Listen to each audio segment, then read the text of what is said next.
Hello, everybody, and thank you so much for joining us. I do apologize for the delay in starting the webinar.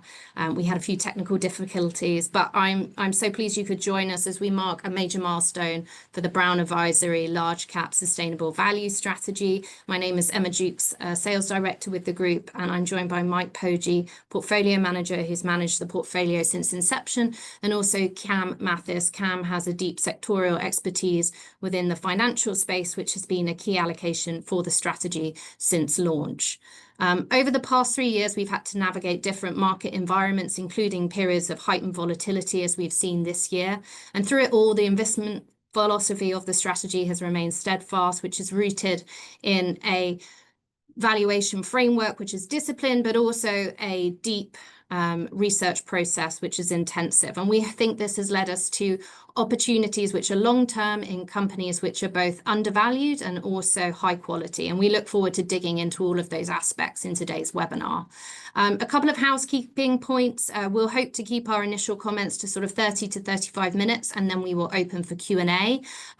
Please do ask questions. We hope to keep this conversational, and you could submit any queries you have on the box on the screen, and we'll get through as many of those at the end of the session. But to kick it off, Mike, maybe you can talk about what value investing means to you, and then also how you've applied this over the last 3 years.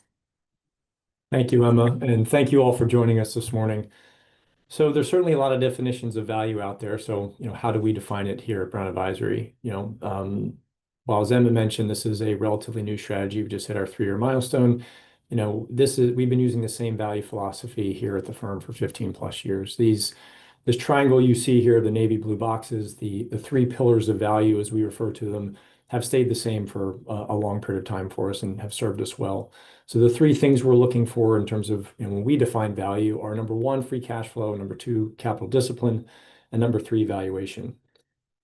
For us, it all starts and stops with free cash flow. Free cash flow per share is our North Star, if you will. And we look at that through that 2-lens approach of deep fundamental analysis, but then in-house sustainability analysis alongside of it. And we think this is what helps differentiate us and also helps to lead to better outcomes for our investors over time.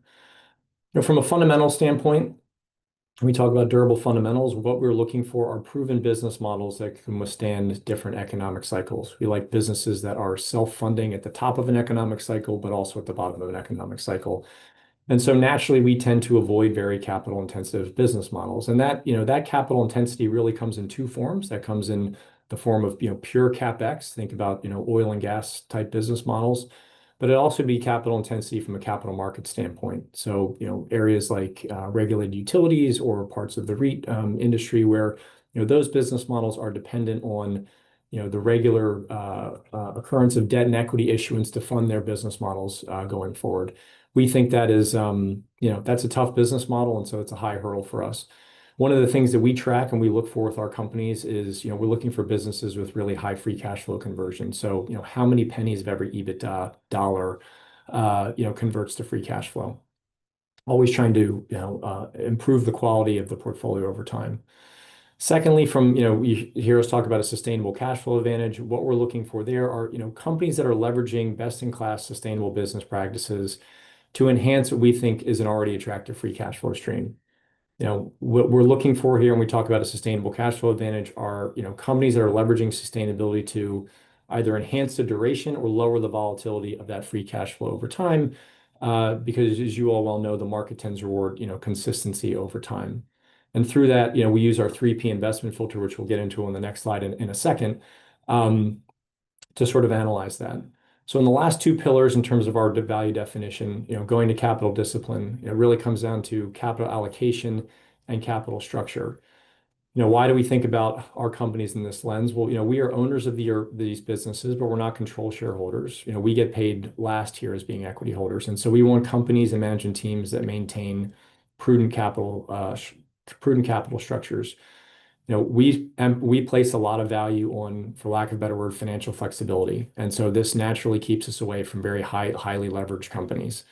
I think a lot of equity investors become overly focused on just the income statement, but we are big believers it's just as much equity value is driven through the balance sheet and cash flow statement as the income statement. So lastly, in terms of Valuation, if we're focused on, free cash flow, and we're focused on capital structure, the metrics that we really track in terms of the portfolio, we look at free cash flow yield, we look at enterprise value to EBITDA, and we look at net leverage of the portfolio. It's these three things that we think really form the cornerstone of our margin of safety and our downside protection of the portfolio. For us, value doesn't just mean a low absolute multiple, and value for us does not mean a sacrifice in quality. As I mentioned before, we are always trying to upgrade the portfolio from a quality perspective and own, quality businesses when there's a disconnect or time of discount in the market. So if we go to the next slide in terms of how we think about sustainability within the value space, so really the genesis of this strategy and why we launched this 3 years ago was we saw a compelling opportunity at the intersection of value investing and sustainable investment research. There were many strategies in the market integrating sustainable investment research, but a lot of those were really concentrated in high growth areas of the market, where innovation and disruption came with high multiples and high expectations. It was our belief that sustainable business practices weren't exclusive to one corner of the market. And we saw numerous companies in the value universe that were leveraging best-in-class operational and governance standards to improve their long-term performance. So why this, this 3P investment filter of people, process, and product? First and foremost for us, sustainability has to tie back to the financials of all the companies we invest in. And why do we take this 3P approach? Any company or any organization is always going to be subject to, outside forces, whether it's, interest rate cycles or tariffs or trade wars or pandemics. Obviously, it's all noise that any organization has to deal with, but at the end of the day, management teams have little influence or control over those things. We look at this 3P investment filter because what we're looking for are management teams that are really focused on what we refer to as controlling the controllables. And we are big believers that at the end of the day, any management team has the three things they have the most influence over at the end of the day are, the people they hire, then the culture they foster, the process in terms of how they choose to run their business, and then the product or service they deliver to their end customers. And that's really it. And so from a people standpoint, certainly some businesses are more people intensive than others, but people are the lifeblood of any organization. And companies that foster a culture of success and organic growth and let their best talent grow organically over time, we think that those are the companies that win. Management teams that are focused on keeping employee turnover down and in certain sectors of the market, whether in certain parts of cyclicals, having strong safety metrics, those things tend to lead to better free cash flow outcomes for us over time. I know it sounds, somewhat simple, but, a happy workforce tends to serve your customers better. And from a process standpoint, we talk about operational excellence. Again, in the value space, these companies have been around for a long time. They have big legacy fixed asset bases. How are they driving higher incremental margins through continuous cost improvement and lowering the overall footprint of their operations? Again, tying back to free cash flow outcomes for us. And then lastly, on a product standpoint, I think what's interesting about the value space today is that as you look across the market, pretty much every company out there has some sort of sustainability target or goal, which is a great, first step. But when you take a step back and look at, most of these companies, their targets and where they're trying to get to, most of the companies don't have the in-house, personnel or intellectual property to necessarily achieve that. And so, we think a lot of the picks and shovels, if you will, really lie within the value space. And the companies in the value space that are leaning in with innovation to, help their best customers achieve their sustainability goals and really being that solutions provider for their customer, again, we think those companies will win over time. Customer turnover is no different than employee turnover. There's a large embedded cost when revenue walks out the door. And so companies that are, leaning in with innovation to create that stickier customer relationship, we think will lead to better pricing power and again, a less volatile, longer duration free cash flow over time. This 3P dynamic may sound simple at its core, but at the end of the day, if you're taking care of your employees, you're running an efficient and adaptive organization, and you're delivering a superior product or service to your customers, we think that's good business and that should be good for us as shareholders. Lastly, Thank just on you. this topic, I often get asked the question, what does sustainability, mean to me? I think it really just comes down to two words, and it's continuous improvement. We think that that mindset can help drive differentiated and meaningful performance over time. Perfect. Thanks, Mike. That's a very helpful overview. But next, maybe you could give us a bit of a sense of how the portfolio is currently positioned. Sure. So if you on this next slide, just a couple things I would point out. So, like all of our strategies here at Brown, we believe in concentration. The strategy has been since inception between sort of 35 and 45 names. We are bottoms up focused, and we're benchmarked to the Russell 1000 value. But I mentioned the benchmark only in that, yes, that is our benchmark. There's 870 names within it, but we're not constrained to the benchmark. We are purposely, from a pipeline standpoint, try to cast as wide of a net as possible to find unique and differentiated ideas. It's a huge universe in the value space, and so we think we can be very discerning in terms of what makes it in the portfolio. Getting 1,000 potential companies down to a 40 stock portfolio. Hopefully, we're creating a very high bar. A couple things to point out on this slide, certainly from a weighted average market cap perspective, again, that's an output of our process. The only reason I point that out, the weighted average market cap of the index has jumped substantially as of a couple months ago. When the Russell did their reconstitution in June, they added Alphabet, Amazon, and Meta during that time frame. That jumped the weighted average market cap of the index by about $100 billion just for the addition of those three names. Interestingly enough, given the top heaviness of the market, certainly that's been the case in growth, but it's really been the case in value too, where the largest market cap names have been leading performance. We have been finding more opportunity in terms of new ideas down, further down the market cap spectrum. Really, the two things on this slide that we focused on the most are, number one, the top 10 portfolio holdings. We believe in concentration. We want to have the most capital behind our highest conviction ideas. That number has really been between high 30s and 45%, since inception. The second thing I'd point out is in terms of active share, as I mentioned before, that wide net approach. We're big believers that to beat a benchmark over time, you have to look different than a benchmark. Again, it's an output of the process, but the active share of the strategy has been north of 90% since inception. In terms of dividend yield, roughly in line with the index, but as the way we think about it in terms of our free cash flow focus, we really look at total shareholder yield. So the total yield of the portfolio today, we've got a 1.8% dividend, but then we also track our buyback yield as well. And the way we calculate buyback yield is really just the trailing 12-month change in number of shares outstanding for our companies. And so on a trailing 12-month basis, the average equity shrink across the portfolio has been roughly 3%. So within the portfolio, the total yield, if you will, has been about 5% across the portfolio as it stands today. Lastly, at the bottom, again, as I mentioned before, these are the three evaluation metrics that we focus on the most. These are FactSet generated numbers of our portfolio versus the benchmark. As you can see here, the portfolio as it stands today is at a substantial discount to the market from an EBITDA perspective, and then a much better free cash flow and much lower leverage overall. Again, a portfolio with a lot more financial flexibility than the benchmark as a whole. Great. Thank you, Mike. And Cam, maybe it would be a good point to bring you in. Obviously, as I said at the top, the financial sector has been key for the portfolio since inception, and it's obviously the sector you know very well. Perhaps you could just give us a bit of a sense of the breadth of the financial space, and then also how you evaluate companies and maybe share some insights into some of your longer standing holdings. Sure.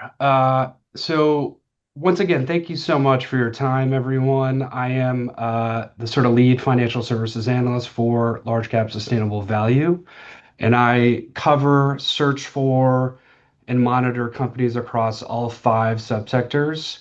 So that's banking, insurance, capital markets, financial technology, and payments. We tend to have a little bit of a broader perspective of what constitutes financial services. So it's not just banks and insurance companies. And I would say, from an evaluation perspective, the way we think about financial services companies within the prism or lens of large cap sustainable value is no different from how we evaluate other companies across other subsectors. So today we currently have sort of select current investments of Bank of America, Citi.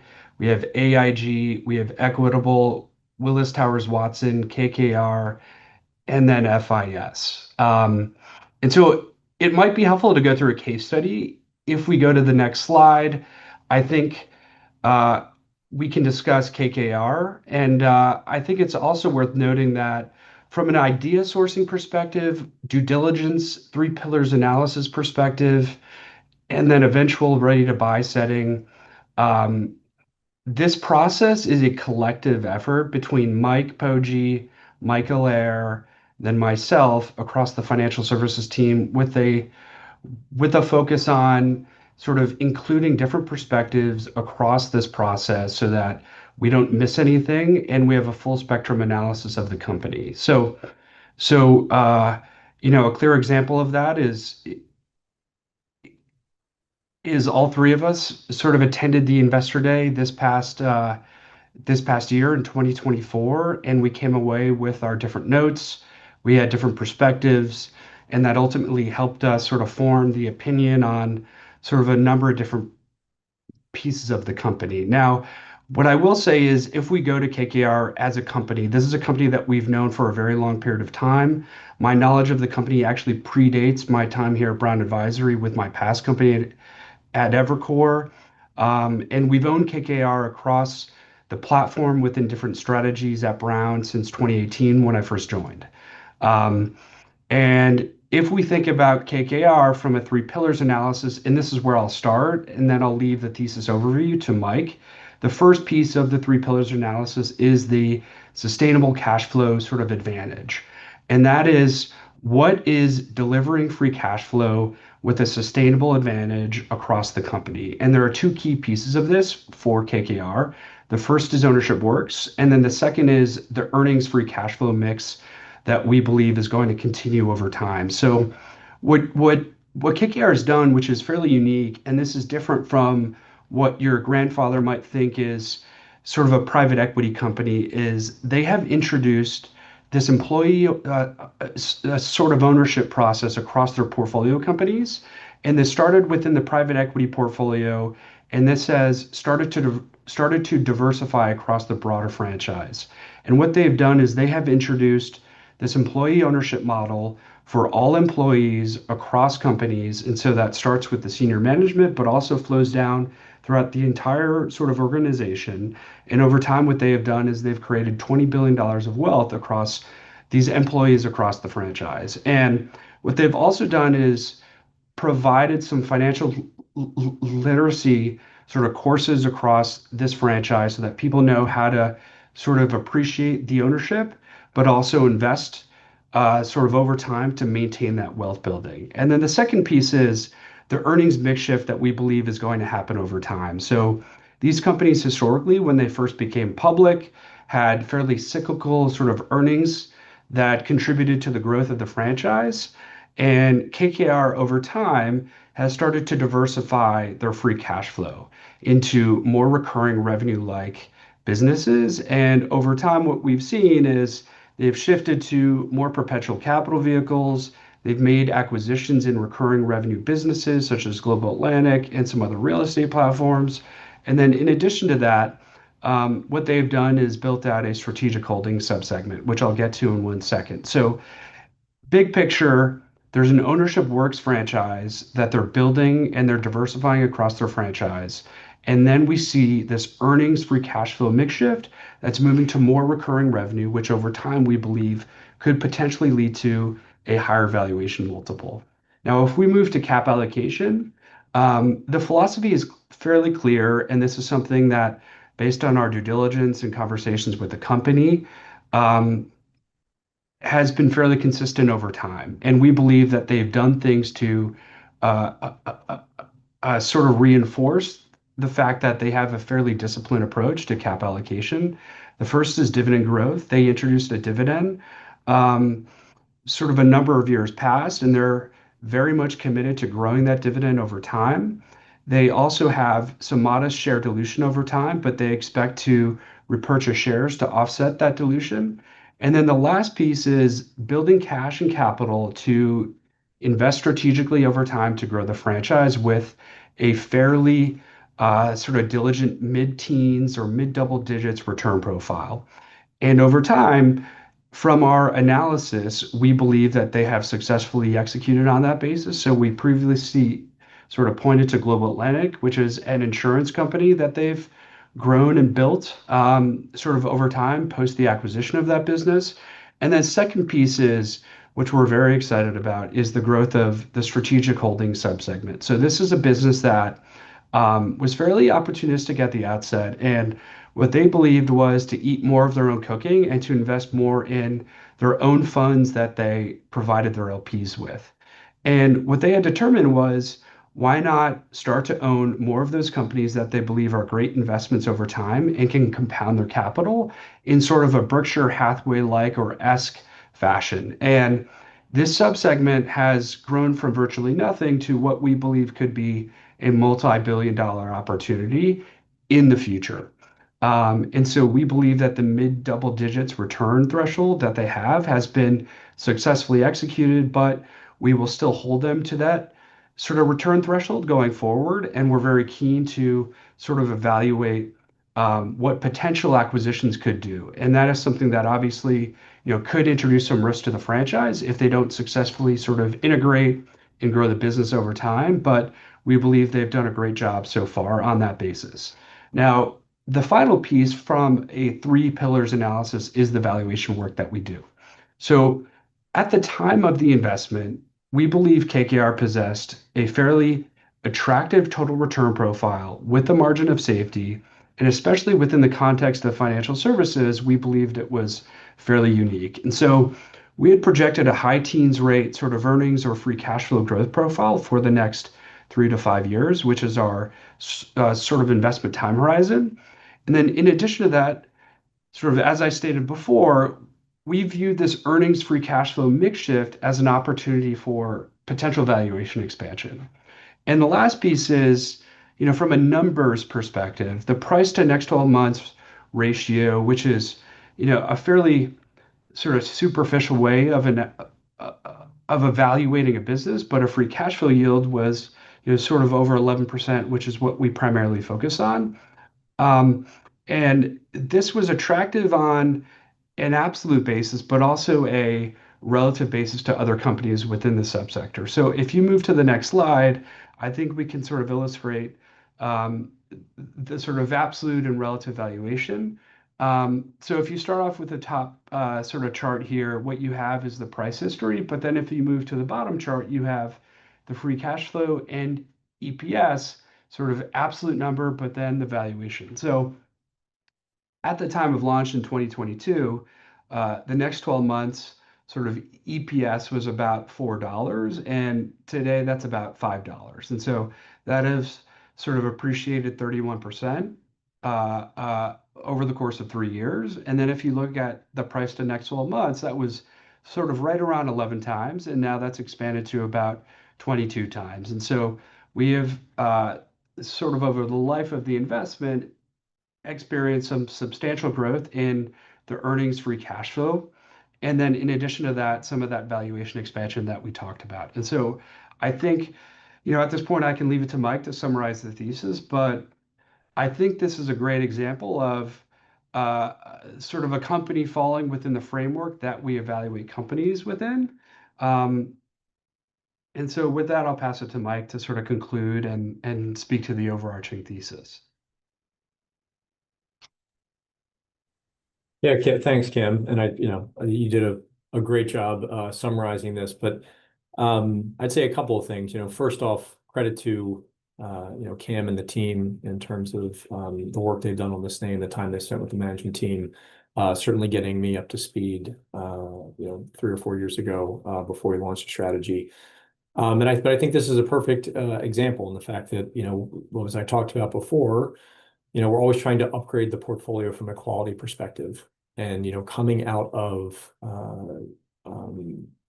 very strong capital markets activity in 2021, KKR sold off pretty substantially in 2022 and was, trading at a pretty significant discount. If I think about the three pillars, my initial perception of the company was, yes, this was going to be a more cyclical, free cash flow stream. Cam spent a lot of time talking to me about, the mix shift in the business model. Certainly the ownership works dynamic I thought was very compelling and very differentiated versus its peers.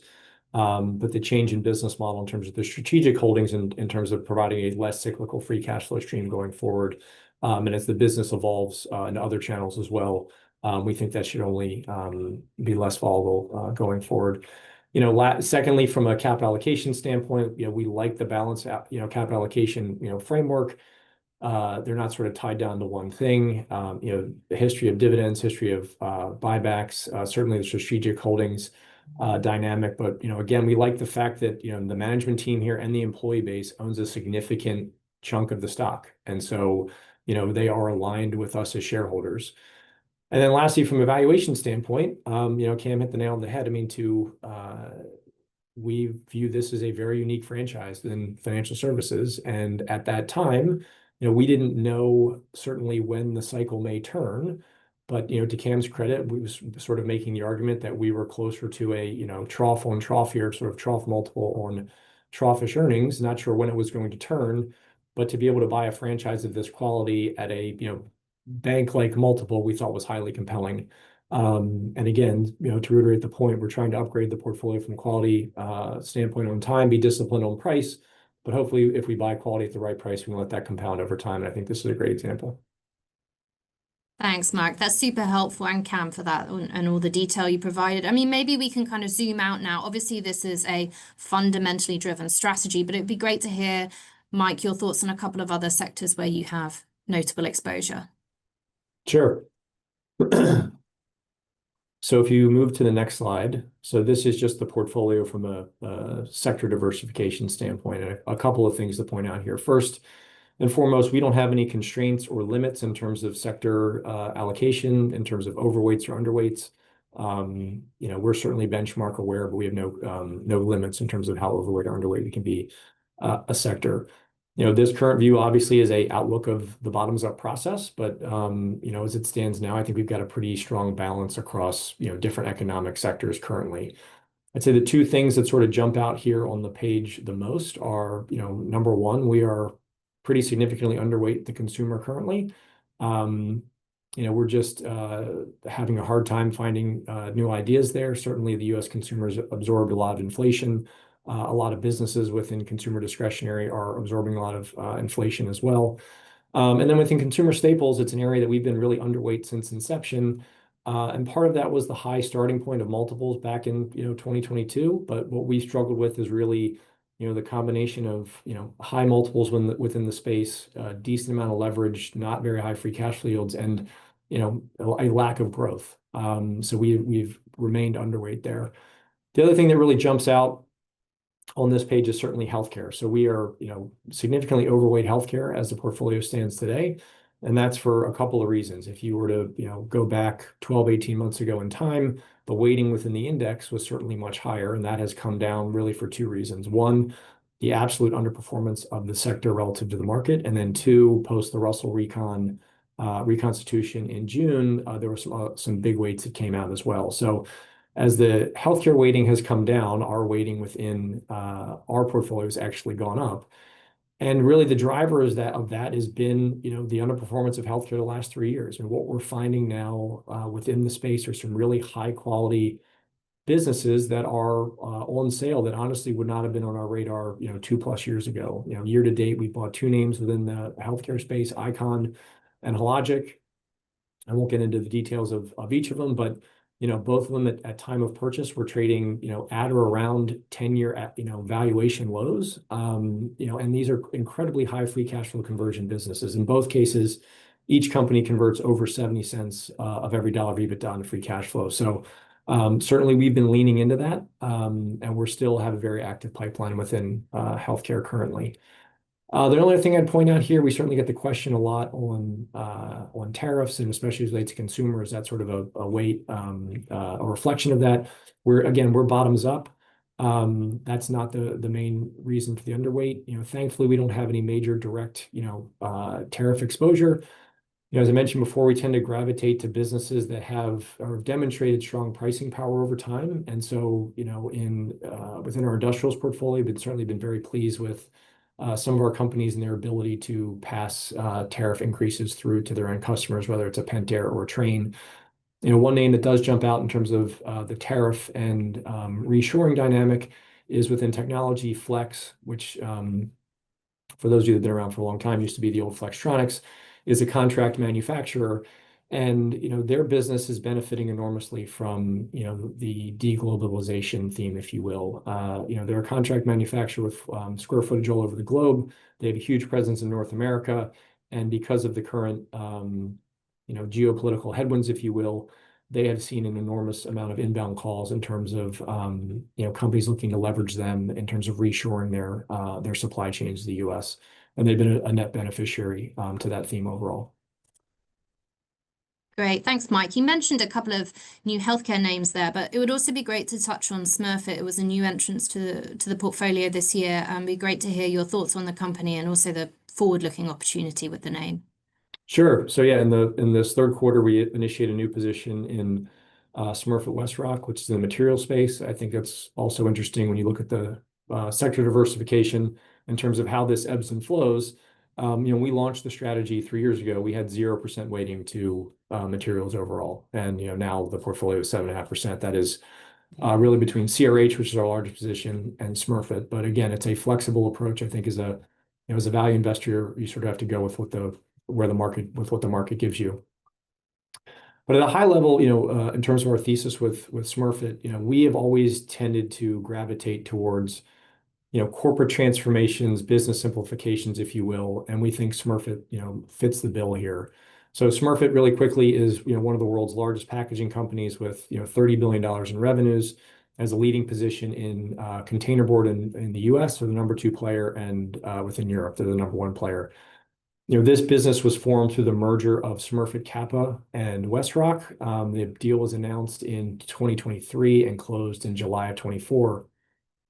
And at the crux of our thesis, we think the opportunity here is for Smurfit Kappa's management team to deploy its operational discipline and its owner-operator structure culture to the Westrock assets in North America. Now, Westrock was the number 2 player in North America.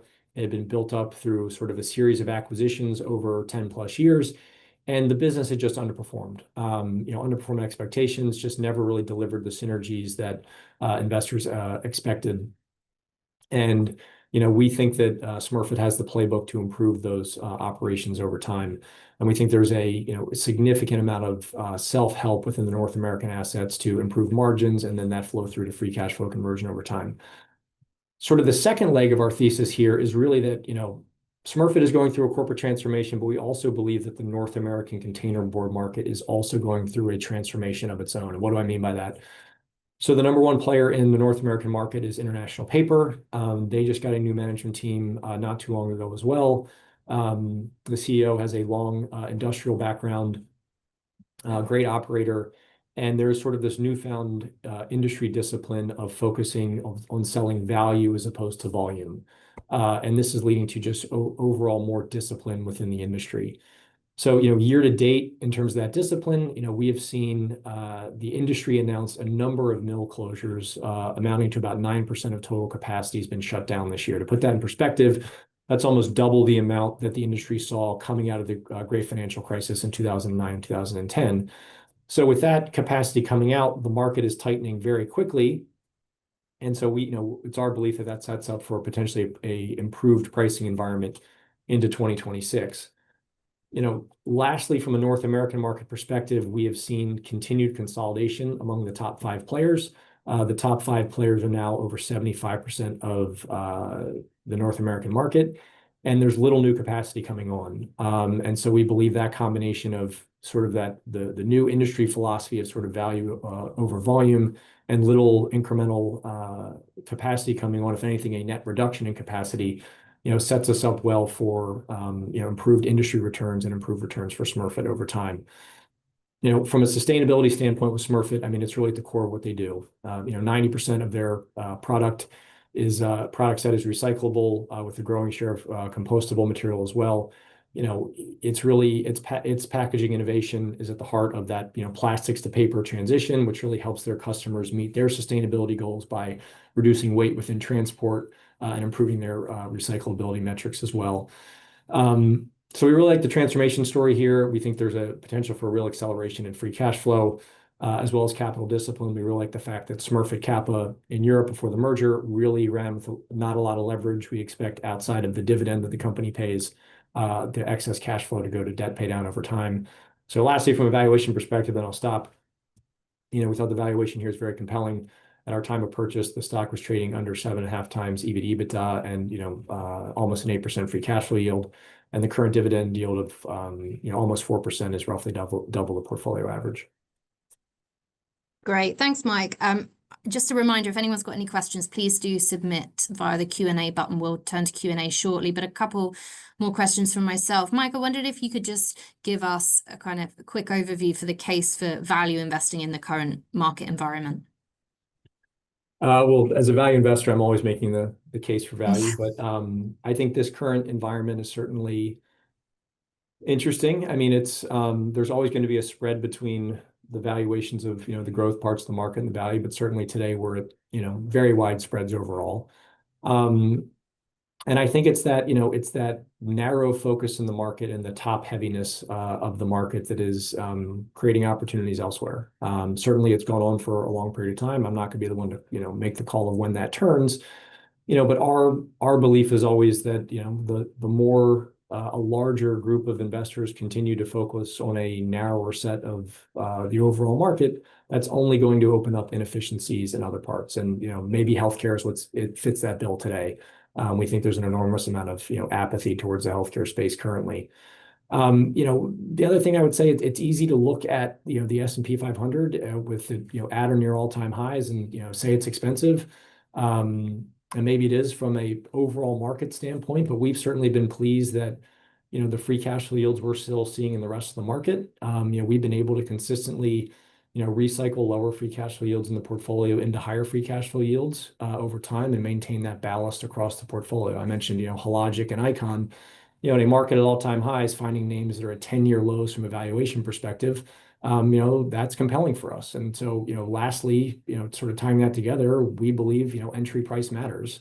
With high multiples come high expectations. And, we like the downside protection of the value space. And, we like to say that, the best way to compound your capital over time is, number one, avoid large drawdowns. And so we like that margin of safety within the value space, and especially in a market that, has seen a lot of high multiples currently. Great, thank you. And it's almost 3 years to the day since the launch of the portfolio. So it'd be great if you could share any lessons learned over the last 3 years. Certainly a little surreal in terms of how fast 3 years have gone by, but in terms of lessons learned, I think number one is never stop learning. I think the only real constant in this business is change. And for myself and for the team, we have to be really active and relentless in our approach. When we talk about our pipeline and new ideas, I mean, what we may pass on today or look at a name that doesn't fit today may not be interesting now, but it could be super interesting 6 months from now or 6 years from now. But we have to keep an open mind and keep our finger on the pulse. It's why we take such an active and rigorous approach in terms of driving our pipeline as a team. We're long-term investors. We run a low turnover portfolio, but we always want that competition for capital in terms of comparing what we have relative to what else is out there. And I'd say the other lesson learned is, yes, the market moves around a lot and there's a lot of outside forces, but we've got to stay disciplined. It's a big universe. There's a lot of noise out there. There's a lot of exciting companies out there. But you got to stay true to your value approach and the lens that we use over time. If something doesn't fit today, it doesn't fit, and that's fine. You move on from it and you stay patient. You've got to stay disciplined and be ready for when opportunities do arise. And the only way you do that is acting with a high sense of urgency, but also being very grounded in our philosophy and discipline. It was like the companies we invest in. As a team, we got to remain focused on, controlling those controllables as well, and, embrace that continuous improvement mindset and strive to get better, each day and not get stuck in our ways. Great. Thank you so much for sharing, Mike. We did have one question submitted to us before we started. It's a great question, and around AI. Obviously, we couldn't get through a whole session without talking about it. Cam, it would be a good one for you to lead on.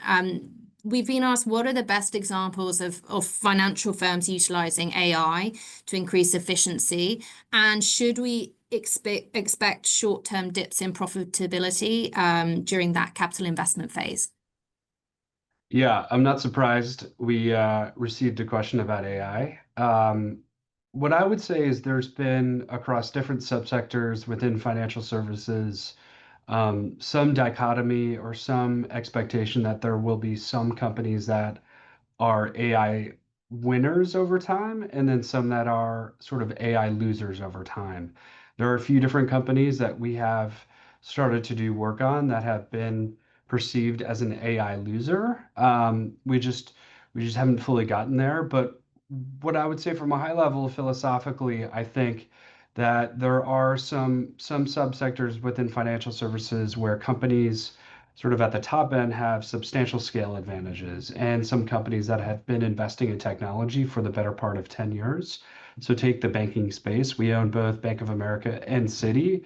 There has been a substantial amount of sort of scale difference between the money center banks, so that's the top 4 or 5 companies, versus most of the regional and small banks.